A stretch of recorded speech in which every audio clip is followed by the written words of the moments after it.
Good morning friends. Next lecture છે દોષ ગતિનો સિદ્ધાંત. એટલે કે દોષોની ગતિ કોષ્ઠથી શાખા તરફ અને શાખાથી જે કોષ્ઠ તરફ થાય છે એ શેના કારણે થાય છે અને આપણે કેમ કરાવીએ જરૂરી છે શોધન પહેલાં. તો કોષ્ઠ એટલે શું? તો કે મુખદ્વારથી લઈ અને જે ગેસ્ટ્રિકથી લઈ નાનું આંતરડું, મોટું આંતરડું, પછી આ થઈ ગયા પકવાસ આઇટમ જે છે બધી આવી ગઈ, પછી લીવરનું થઈ ગયું, યકૃત થઈ ગયું, પ્લિયા થઈ ગયું, પછી થઈ ગયું ગોલ બ્લેડર. તો આ બધી જે હોલો ઓર્ગન છે એ શું છે? કોષ્ઠ છે, ગટ છે એક ટાઈપ. એમાં રહેલા દોષો જે છે એ શું છે?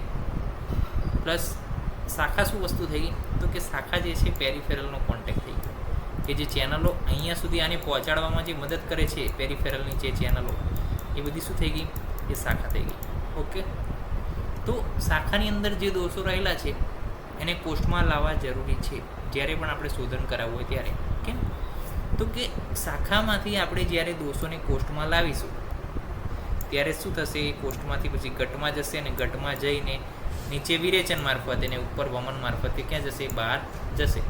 તે વસ્તુ ક્યારે શક્ય છે? કે જ્યારે શાખામાંથી દોષો ક્યાં જાય? કોષ્ઠમાં જાય તો, અને તો જ જે છે વસ્તુ શક્ય બને છે. તો કોષ્ઠમાંથી શાખામાં દોષો લઈ જવા હોય તો શું કરવું પડે? એના વિશેની માહિતી અહીંયા પહેલા શ્લોકમાં છે કે વ્યાયામાદ ઉષ્માદ તૈક્ષ્ણ્યાત હિતસ્ય અનાવચારણાત કોષ્ઠાત શાખા મલાયંતી દ્રુતત્વ મારુતસ્ય ચ. દ્રુતત્વ એટલે કે ઝડપી ગતિ કરે છે.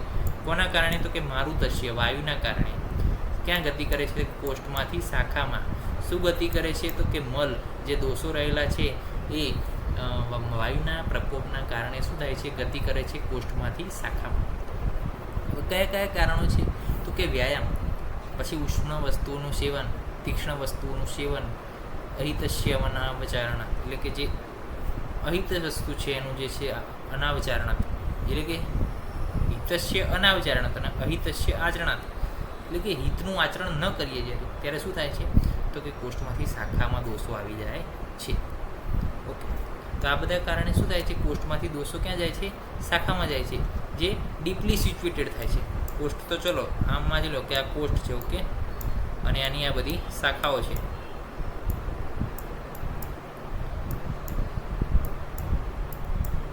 તો વ્યાયામ છે, ઉષ્ણ વસ્તુનું સેવન, તીક્ષ્ણ વસ્તુનું સેવન, હિતસ્ય અનાવચારણાત એટલે કે હિતસ્ય અનાવચારણાત કહો, કાં તો પછી અહિતસ્ય આચરણાત કહો, કે હિત વસ્તુઓનું સેવન ના કરવું. આ બધાથી શું થશે? દોષોનો પ્રકોપ થશે. એટલે જુઓ, પહેલાં દોષો આની અંદર ભરાશે, બરાબર? દોષો આની અંદર ભરાતા ગયા અહીંયા સુધી ચલો છે ધારો કે પાત્ર, તો અહીંયા ભરાતા ગયા દોષો. હજુ વસ્તુઓનું આવી વસ્તુનું સેવન ચાલુ રાખ્યું, વ્યાયામ છે, ઉષ્ણ વસ્તુઓ, તીક્ષ્ણ વસ્તુઓ, તો દોષો તો વધવાના. દોષો વધીને પછી ક્યાં જવાના? શાખામાં.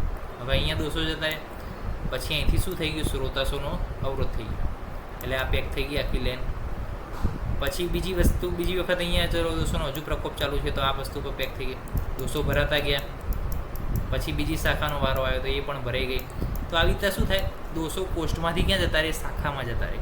અને શાખામાં જઈને દોષો જે છે શ્રોતાશોનો અવરોધ કરી દે અને ત્યાં આગળ શું થાય? સ્ટીક થઈ જાય, ત્યાં આગળ લીન થઈ જાય દોષો, ત્યાં આગળ જે છે અંદર જઈને ડીપલી સિચ્યુએટેડ થઈ જાય. હવે જ્યારે વમનને વિરેચન કરાવવું હોય ત્યારે શાખામાંથી પાછા ક્યાં લાવવા હોય? કોષ્ઠમાં લાવવા પડે દોષો. પણ એ કેમ આવે? શાખામાંથી કોષ્ઠમાં દોષોનું આવવાનું કારણ તો હોવું જોઈએ ને. તો જો દોષોની અહીંયા વધારે પ્રમાણમાં વૃદ્ધિ થઈ જાય, જ્યારે અહીંયા દોષો જે છે વધારે પ્રમાણમાં વધી જાય તો અહીંથી ઓવરફ્લો થઈને પાછા ક્યાં આવશે? પાછા કોષ્ઠમાં આવશે. જો અહીંથી ઓવરફ્લો થશે એટલે પાછા ક્યાં આવશે? કોષ્ઠમાં આવશે. હવે કોષ્ઠમાં પણ જગ્યા નથી તો એ દોષો કોષ્ઠમાં જગ્યા ના હોય તો ક્યાં જશે? પછી ઉપરના તરફ માર્ગે વમન અને નીચેના માર્ગે વિરેચન એનું થઈ જશે. તો દોષોની વૃદ્ધિ થઈ ગઈ, વિષ્યંદતા થઈ ગઈ. એટલે કે વિષ્યંદતા એટલે કે અહીંયા જે લિક્વિડ સ્ટેટમાં દોષો જ્યારે આવી જાય, લિક્વિડ સ્ટેજમાં એનું વિષ્યંદન થઈ જાય, લિક્વિફાઈ થાય એટલે દોષો ક્યાં આવે? અહીંયા આવે. આપણે બરફ હોય તો બરફને એક જગ્યાએ મૂકીએ તો પડી રહે, પરંતુ પાણી થઈ જાય એનું તો શું થાય? પાણી વહેવા લાગે. તેવી રીતે દોષો છે કે દોષો જો ઘન સ્વરૂપમાં હશે તો એ જે છે સ્ટીક થઈને પડ્યા રહેશે સ્ત્રોતસોમાં, શાખામાં. પરંતુ જો એનું વિષ્યંદન થયું, એને લિક્વિફિકેશન થયું તો એ દોષો સરી પડીને ક્યાં આવશે? સીધા કોષ્ઠમાં આવશે, ગટમાં આવશે અને ત્યાંથી પછી વમનને વિરેચન દ્વારા શરીરની બહાર નીકળી જશે. દોષોનો પાક થાય. દોષોનો પાક થાય એટલે શું થાય? દોષોની વૃદ્ધિ થાય. તો એમાં પણ આ જ કન્ડિશન છે, ઓવરફ્લો થશે અને બહાર આવશે. સ્રોતો મુખનું શોધન થયું હોય બેસ્ટ કારણ છે કે જે સ્રોતસોનો અવરોધ થઈ ગયો હતો એનું કદાચ એવું ઔષધિઓનું સેવન કરવામાં આવ્યું હોય કે જેના કારણે આ સ્રોતસોનો જે અવરોધ છે એ ક્લિયર થઈ ગયો હોય. જો સ્રોતસનો અવરોધ હતો એ ક્લિયર થયો, તો હવે શું થશે, એ સ્રોતસમાં રહેલા દોષો જે છે ક્યાં આવશે, કોષ્ટમાં આવી જશે. અને એ સ્રોતસમાં કોષ્ટમાં આવેલા દોષો ક્યાં જશે, ઉપર વમનમાં, નીચે વિરેચનમાં બહાર નીકળી જશે. તો સ્રોતોમુખનું શોધન થયું હોય તો જે છે શાખામાંથી કોષ્ટમાં આવે.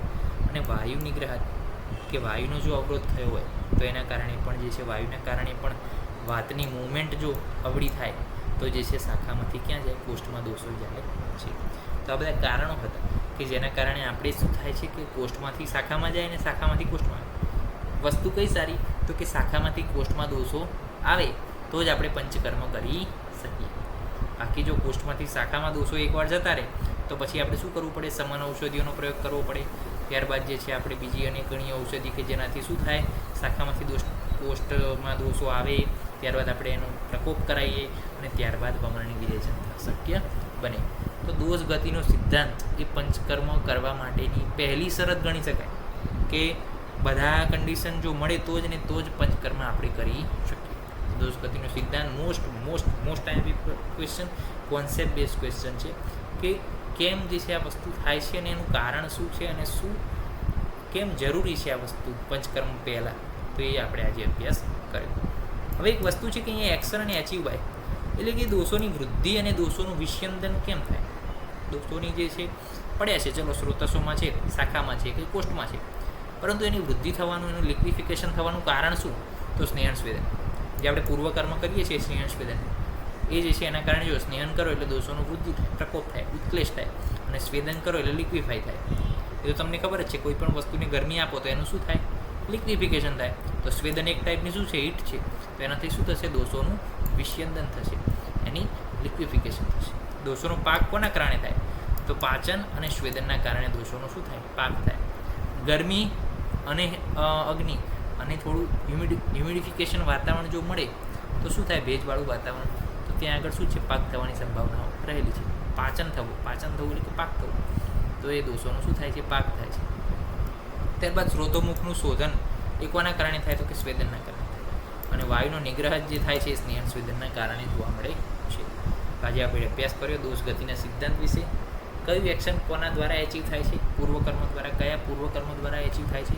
આ પણ 2 માર્ક્સની અંદર ઘણી બધી વાર પૂછાય છે. ડાયરેક્ટ પૂછે છે કે દોષોના પાક માટે શું જવાબદાર છે, લો what is the responsible for દોષ પાક ઇન ધ દોષ ગતિ સિદ્ધાંત, પાચન અને સ્વેદન. સિમ્પલ આન્સર છે, પરંતુ આપણને એક ક્લેરિફિકેશન હોવું જોઈએ કે કેમ પાચનના પાક અને પાચન અને પાછું એના માટે શું જરૂરી છે, અગ્નિ જરૂરી છે. અગ્નિ ક્યાંથી મળશે, સ્વેદનમાંથી. એ રીતના જે છે આપણે કોન્સેપ્ટ બેઝ જે છે લર્નિંગ કરવાનું છે. તો આજે આપણે અભ્યાસ કર્યો દોષ ગતિનો સિદ્ધાંત. નેક્સ્ટ લેક્ચરની અંદર નવા વિષય સાથે મળીશું. ત્યાં સુધી જય હિન્દ, જય ભારત, જય ચેતન. નમસ્કાર.